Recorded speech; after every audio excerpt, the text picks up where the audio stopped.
പശ്ചിമ ബംഗാളിൽ 15 വർഷത്തെ ഭരണം നഷ്ടപ്പെട്ടതിന് പിന്നാലെ തൃണമൂൽ കോൺഗ്രസിൽ പുകഞ്ഞൊരുകിയ ആഭ്യന്തര കലാപം ഒടുവിൽ പാർട്ടി പിളർപ്പിലേക്ക് പോവുകയാണ്.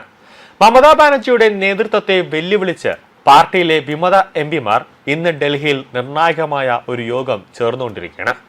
തൃണമൂലിൽ ഭിന്നത രൂക്ഷമാക്കി വിമതരെ ഏകോപിപ്പിക്കുന്നതിൽ പ്രധാന പങ്കുവഹിക്കുന്ന BJP നേതാവും ബംഗാൾ മുഖ്യമന്ത്രിയുമായ സുവേന്ദു അധികാരി ഈ യോഗത്തിൽ വിമത എംപിമാരുമായി നേരിട്ട് കൂടിക്കാഴ്ച നടത്തും. BJPയുടെ പൂർണ്ണ പിന്തുണയോടെയാണ് വിമതരുടെ ഈ നീക്കങ്ങൾ. കൂടാതെ സുവേന്ദു അധികാരിയോടൊപ്പം അമിത്ഷായുമുണ്ട്. തങ്ങളാണ് യഥാർത്ഥ തൃണമൂൽ കോൺഗ്രസ് എന്ന് അവകാശപ്പെട്ടുകൊണ്ട് നാളെ ലോക്സഭാ സ്പീക്കർക്ക് കത്ത് നൽകാനാണ് വിമതരുടെ തീരുമാനം. തൃണമൂൽ കോൺഗ്രസിൽ നിന്നും രാജിവെച്ച 58 വിമത എംപിമാർ പ്രത്യേക പ്രതിപക്ഷ ബ്ലോക്ക് രൂപീകരിക്കുകയും സ്പീക്കർ അതിന് അംഗീകാരം നൽകുകയും ചെയ്തിരിക്കുകയാണ്. ഇതിന് സമാനമായ രീതിയിൽ ലോക്സഭയിലും പ്രത്യേക ബ്ലോക്ക് രൂപീകരിക്കാനാണ് വിമതർ ഇപ്പോൾ ലക്ഷ്യമിടുന്നത്.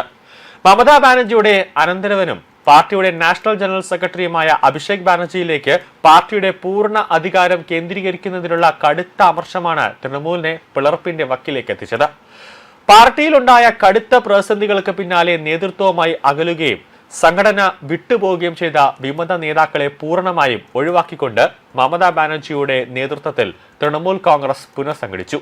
പാർട്ടിയുടെ ദേശീയ വർക്കിംഗ് കമ്മിറ്റി യോഗത്തിലാണ് പുതിയ അഴിച്ചുപണികൾക്ക് അംഗീകാരം നൽകിയത്. മുതിർന്ന നേതാക്കളായ സൗഗത റോയിയെയും ജ്യോതിപ്രിയ മല്ലിക്കിനെയും ദേശീയ വർക്കിംഗ് കമ്മിറ്റിയിൽ പുതിയതായി ഉൾപ്പെടുത്തിയിട്ടുണ്ട്. പാർട്ടി വിട്ട വിമതരെ മുഴുവൻ പദവികളിൽ നിന്നും നീക്കം ചെയ്തു. പ്രമുഖ നേതാക്കളായ സയോനി ഘോഷ്, സുധീപ് ബന്ദോപാധ്യായ എന്നിവരെ പാർട്ടിയുടെ പ്രധാന ചുമതലകളിൽ നിന്നും പൂർണ്ണമായി ഒഴിവാക്കിയിട്ടുണ്ട്.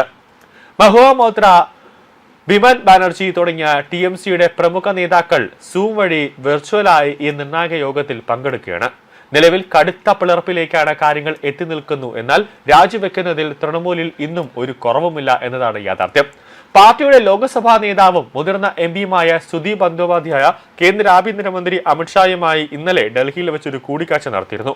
ഇതുകൂടാതെ തൃണമൂലിലെ മുതിർന്ന നേതാവും മുൻ മന്ത്രിയുമായ മാനസ് ഭൂനിയ പാർട്ടിയിൽ നിന്നും രാജിവെച്ചതായി പ്രഖ്യാപിച്ചിരുന്നു. തൃണമൂലിലെ വിമത നീക്കം പാർലമെന്റിൽ പാർട്ടിക്ക് തിരിച്ചടിയാകും. പാർട്ടി വിട്ട 19 വിമത എംപിമാർ തങ്ങളാണ് യഥാർത്ഥ തൃണമൂൽ എംപിമാർ എന്ന അവകാശവുമായി മുന്നോട്ട് വന്നിരിക്കുകയാണ്. തങ്ങൾക്ക് പ്രത്യേക ഭാഗമായി ഇരിക്കാൻ അനുമതി നൽകണമെന്നാവശ്യപ്പെട്ട് വിമത എംപിമാർ തിങ്കളാഴ്ച ലോക്സഭാ സ്പീക്കർ ഓം ബിർളയെ കാണാൻ തീരുമാനിച്ചിട്ടുണ്ട്.